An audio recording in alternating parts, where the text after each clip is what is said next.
आज हम डिस्कस करने जा रहे हैं important questions business organisation paper के, जो कि फर्स्ट एग्ज़ाम होगा बीबीए फर्स्ट टाइम का।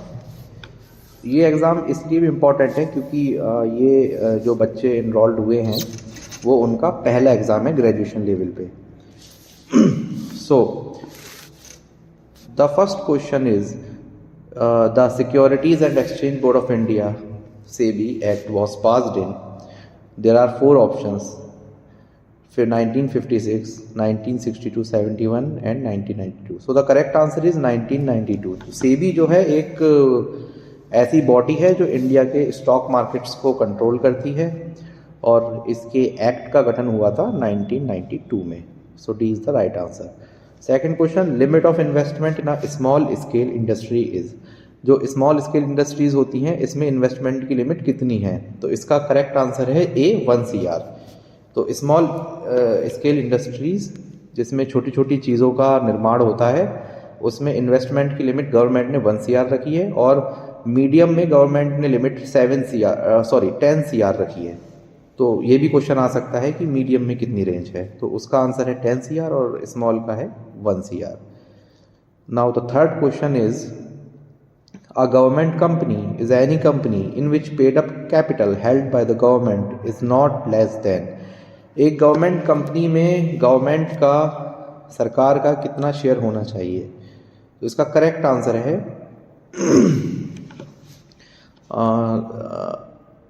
इसका करेक्ट आंसर है कि इसका गवर्नमेंट का शेयर 49% से कम नहीं होना चाहिए। मीन्स एक गवर्नमेंट कंपनी में गवर्नमेंट का जो शेयर है वो एटलीस्ट 51% होना चाहिए। तो इसको ऐसे भी पूछा जा सकता है कि कितना शेयर होना चाहिए, तो उसका आंसर 51% हो जाएगा, और कितने से कम नहीं होना चाहिए उसका आंसर 49% हो जाएगा। Now MNREGA scheme. तो मनरेगा स्कीम के बारे में आपको बता दूं, इसकी फुल फॉर्म है Mahatma Gandhi National Rural Employment Guarantee Act. तो ये भारत के ग्रामीण इलाकों में गारंटेड रोजगार देता है 100 दिनों के लिए। तो ये स्कीम 2 फरवरी 2006 को लॉन्च हुई थी, जब सेंटर में यूपीए की गवर्नमेंट थी। Fifth question, which of the following is the main feature of new economic policy in the year 1991? Liberalization, privatization, globalization, all of these. So students, इसका आंसर है D, all of these, क्योंकि ये तीनों ही new economic policy के अभिन्न अंग हैं। Liberalisation यानी उदारीकरण, प्राइवेटाइजेशन यानी निजीकरण, एंड ग्लोबलाइजेशन मीन्स वैश्वीकरण। Question 6, which of the following is correct about FICCI? इसका करेक्ट आंसर है ये, it is a pressure group that works for the protection of commerce and industries interest। ये एक इस तरीके का ग्रुप है जो इंडिया की सारी इंडस्ट्रीज पर एक अपनी नज़र बनाकर रखता है। एक it is like a guiding force, एक गाइडिंग फोर्स की तरह ये है, और टाइम टू टाइम जो भी इंपॉर्टेंट सजेशंस देने होते हैं ये इंडस्ट्रीज़ को फिक्की देता रहता है। तो ए इसका करेक्ट आंसर है। ना ये कोई वर्कर यूनियन है, ना कोई ये कॉन्ट्रैक्टर्स का फोरम है। 7th क्वेश्चन भी इसी से रिलेटेड है। FICCI was established in. तो फिक्की कब एस्टैब्लिश हुआ था? तो करेक्ट आंसर इज बी 1927। इसको आप बहुत अच्छे से याद कर लीजिए, ये क्वेश्चन बहुत इंपॉर्टेंट है। एक्चुअली सारे ही बिजनेस एसोसिएशंस जो आपके सिलेबस में है, FICCI, ASSOCHAM, AIMO and CII, इनसे रिलेटेड एटलीस्ट आपको 8 to 10 क्वेश्चंस मिलेंगे, इनके एस्टेब्लिशमेंट से रिलेटेड, इनकी फुल फॉर्म से रिलेटेड।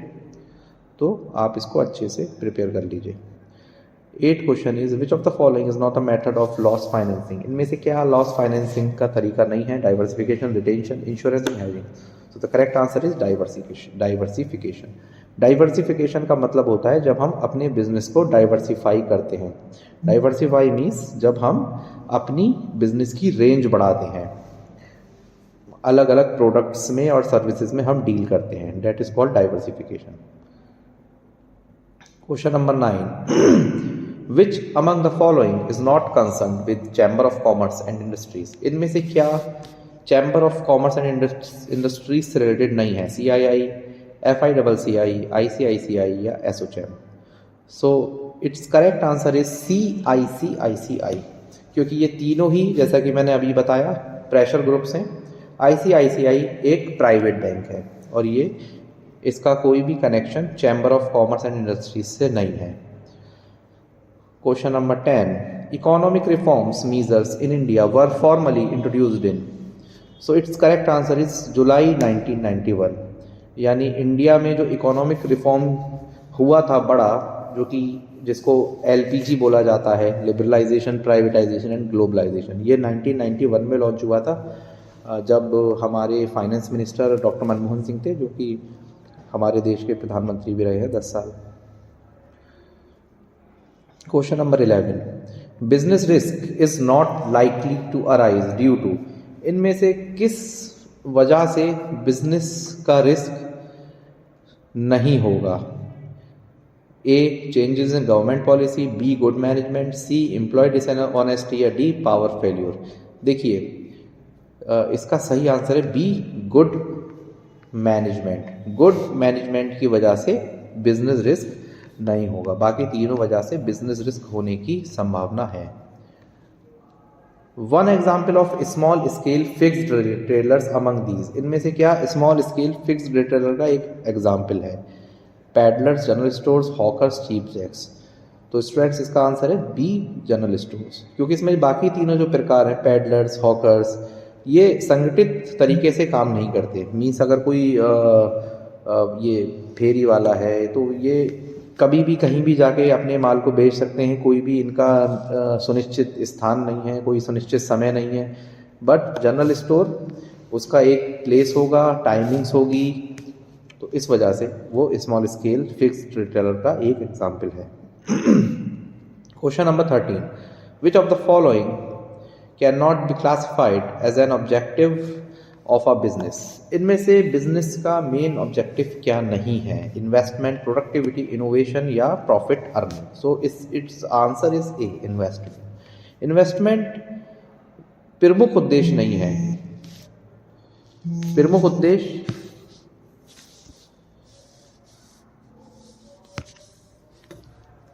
बिजनेस का है प्रोडक्टिविटी बढ़ाना, इनोवेशन करना और प्रॉफिट को अर्न करना। इन्वेस्टमेंट बाद का ऑब्जेक्टिव है। Question number 14, name two broad categories of business activities, इनमें से बिजनेस एक्टिविटीज की दो ब्रॉड कैटेगरी क्या है? तो इसका आंसर है industry and commerce, because business basically इन्हीं दो चीज़ों से मिलकर बना है, इंडस्ट्री और कॉमर्स। कॉमर्स में आपका trade plus aids to trade, यानी ट्रेड करने में जो सहायक चीज़ें होती हैं, जैसे कि ट्रांसपोर्टेशन, वेयर हाउसिंग, ये सारी चीज़ें आ जाती हैं। और इंडस्ट्री विभिन्न प्रकार की होती हैं, जैसे कि extractive industry, manufacturing industry, construction industry, service industry. तो बेसिकली ये दो ब्रॉड कैटेगरीज हैं बिजनेस की। Question number 15, purchasing goods to a foreign country is called, तो इसका आंसर है इम्पोर्ट। विदेश से माल खरीदने को आयात करना या इंपोर्ट करना कहते हैं। इसी तरह जब हम विदेश को माल बेचते हैं तो उसको एक्सपोर्ट करना या निर्यात करना कहते हैं। ऐसे भी क्वेश्चन पूछा जा सकता है। Which of the following is not a major method of managing risk, इनमें से क्या रिस्क को मैनेज करने का प्रमुख तरीका नहीं है? Loss control, loss identification, loss financing या internal risk reduction. So students इसका आंसर है D, internal risk reduction. Question number 17, business includes, business में क्या क्या शामिल है? तो इसका आंसर है C, trade, industry and commerce. जैसा कि मैंने अभी प्रीवियस क्वेश्चन के एक्सप्लेनेशन में बताया, इन्हीं तीनों चीज़ों के मिक्सचर को, कॉम्बिनेशन को मिला के बिजनेस बनता है। Question number 18, the oldest type of organisation is, इनमें से क्या ऑर्गेनाइजेशन का सबसे पुराना प्रकार है? तो इसका आंसर है A, line organisation. Line organisation organisation का सबसे पुराना प्रकार है। Question number 19, according to Hindu law Hindu undivided families are governed by, so इसका आंसर है C, both Mitakshara and Dayabhaga school. इसमें आपको ये बात याद रखनी है कि जो मिताक्षरा सिस्टम है वो असम और वेस्ट बंगाल स्टेट में चलता है, बाकी पूरे इंडिया में दयाभाग स्कूल चलता है। Question number 20, which is not the objective of a cooperative society. इनमें से क्या कोऑपरेटिव सोसाइटी का उद्देश्य नहीं है? सो इसका आंसर है B, to earn profit. Cooperative society का उद्देश्य पैसा कमाना नहीं है, बल्कि परस्पर एक दूसरे का सहयोग करना है। Question number 21, a company, public company must have at least, एक पब्लिक कंपनी में मिनिमम कितने लोग होने चाहिए? सो इसका आंसर है ए, 7 मेंबर्स। एक पब्लिक कंपनी में 7 मेंबर्स कम से कम होने चाहिए, और एक प्राइवेट कंपनी में 2 मेंबर्स होने चाहिए। ये भी क्वेश्चन पूछा जा सकता है। Question number 22, why are small businesses considered significant in the context of economic development. आर्थिक विकास के संदर्भ में स्मॉल बिजनेसेस, जो छोटे व्यापार हैं, वो क्यों इतनी इंपॉर्टेंस रखते हैं? सो इसका आंसर है B, they contribute to innovation and employment generation, क्योंकि इनसे बहुत बड़ी मात्रा में रोजगार के अवसर पैदा होते हैं, और ये इनोवेशन में भी इनका कंट्रीब्यूशन रहता है। तो इस वजह से इनको आर्थिक विकास में बहुत ज़्यादा सहयोगी माना जाता है। Question 23, which business association aims to promote the interest of Indian manufacturers and enhance their competitiveness. इनमें से कौन सा बिजनेस एसोसिएशन भारत के जो मैन्युफैक्चरर्स हैं उनके इंटरेस्ट की बात करता है और उनमें स्पर्धात्मक क्षमता को बढ़ाता है? सो इट्स आंसर इज DAIMO, जिसकी फुल फॉर्म है ऑल इंडिया मैन्युफैक्चरर्स ऑर्गेनाइजेशन, और ये इस्टेब्लिश हुआ था 1941 में। सो ये 2 क्वेश्चन भी पूछे जा सकते हैं, इसकी फुल फॉर्म और इसका establishment year. Question number 24, what is the nature of business risk. Business risk का क्या नेचर है? So answer is C, it is inherent and dynamic. एक तो ये इनहेरेंट है और दूसरा डायनामिक है। डायनामिक मीन्स ये स्टेबल नहीं है, बट ये डायनामिक है, यानी ये कभी होगा और कभी नहीं होगा। And question number 25, which type of business risk is associated with changes in government policies and regulations. सरकार जो अपने नियम कानून चेंज करती है, उससे रिलेटेड जो रिस्क बिजनेस में आता है उसको क्या बोलते हैं? सो आंसर इज रेगुलेटरी रिस्क। इसका एक एग्जांपल ऐसे ले लेते हैं, जैसे मान लीजिए आप किसी भी कोई भी प्रोडक्ट में आप डील करते हैं, उसका मैन्युफैक्चरिंग करते हैं, उसकी सेलिंग करते हैं। अब एकदम से गवर्नमेंट उस प्रोडक्ट के एक्सपोर्ट पे बैन लगा दे, तो जाहिर सी बात है आपका फिर उसमें लॉस होगा, क्योंकि जब आप अपना माल बाहर ही नहीं भेज पाओगे तो आप प्रॉफिट कैसे अर्न करोगे। सो स्टूडेंट्स, ये पहला सेट था बिजनेस ऑर्गेनाइजेशन का, और आगे के वीडियो में हम मिलेंगे दूसरे सेट के साथ, जो कि आपके एग्ज़ाम की प्रिपरेशन में हेल्पफुल हो सकता है। Thank you.